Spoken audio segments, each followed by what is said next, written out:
काँग्रेस प्रदेशाध्यक्ष नाना पटोलेंना मला सांगितलं पाहिजे की सरकार नालायक अजिबात नाही।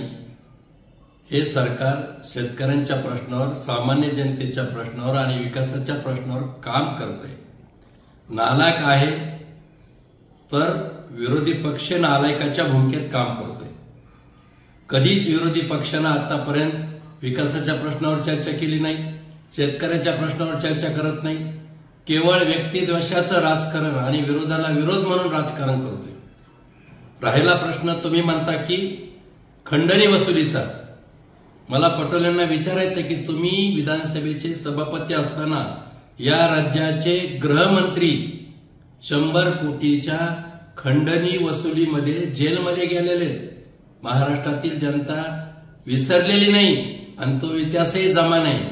तुमचे गृहमंत्री जेलमध्ये जातात आणि तुम्ही नैतिकतेच्या गप्पा आम्हाला शिकवतात। लक्षात घ्या, बिनबुडाचे आरोप करण्यापेक्षा सकारात्मक विचाराने काहीतरी बोलला तर तुमचं अस्तित्व विरोधी पक्ष म्हणून तरी या राज्यामध्ये दिसून येईल।